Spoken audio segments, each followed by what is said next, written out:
Welcome back. Another Mr. Marcus math video tutorial for you.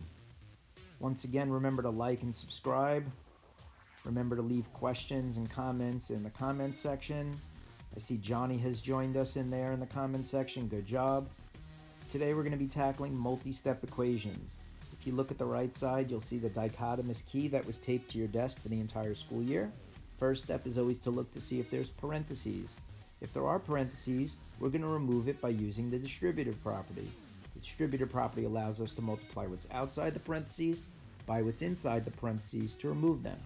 Positive 5 times x and positive 5 times positive 6. That gets us positive 5x plus 30. The other pieces like negative 3, the equal sign, and 37 I didn't use, so I bring those down. From there, we're going to look to see if there are like terms on the same side. Negative 3 and positive 30 are like terms. We combine them by adding them together. They make positive 27.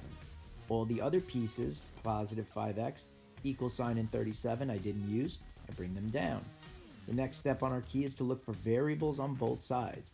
Now it appears as if there's a 5x on the left side, but there is no variable on the right side of the equal sign. So we skip this step and we go directly to step 4. We look for a constant. A constant is the number on the same side as the variable, but separated by a plus or a minus sign. That's positive 27. We can remove a constant by using its inverse, negative 27 to both sides. On the left side, the positive 27 and the negative 27 cancel out, but on the right side, 37 minus 27 is 10. This leaves us with 5x equals 10. Now we get to the coefficient. The coefficient is the number that sits next to the variable. You always divide by this number. So 5x divided by 5, that gets us x, but 10 divided by 5 is the answer. And so x equals 2. Now I know what you're saying. How do we check such a complicated equation? Well, it's fairly simple. You just rewrite the equation, except what you're going to do is you're going to take the x out and you're going to put the value to get for x in its place. In this case it was 2, as you see written here.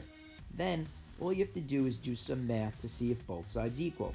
I did 2 plus 6 and I got 8, multiplied that by 5 and got 40, and then negative 3 plus 40 equals 37?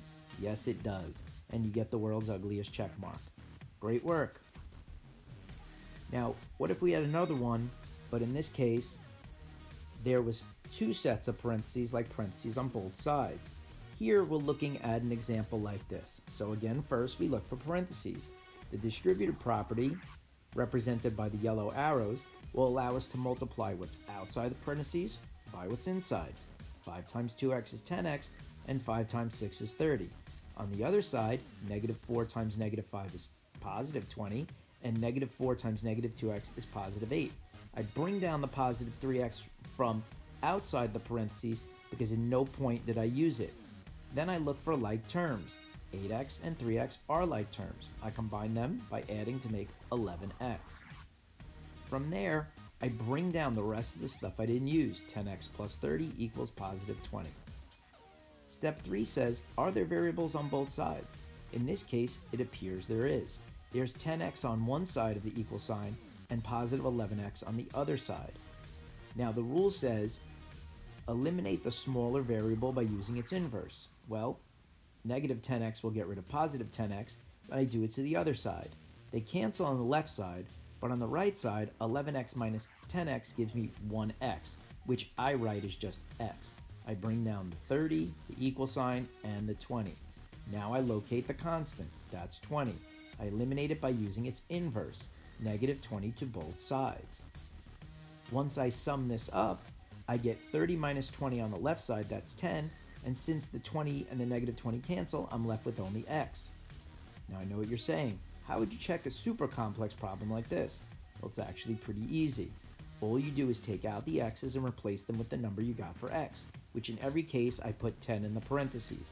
Then I'm just doing a little math. 2 times 10, negative 2 times 10, and 3 times 10.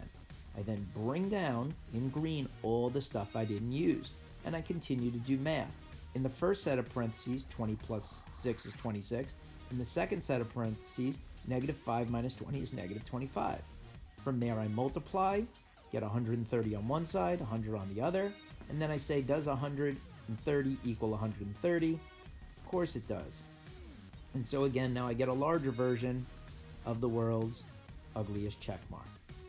Remember to leave comments and questions in the section below.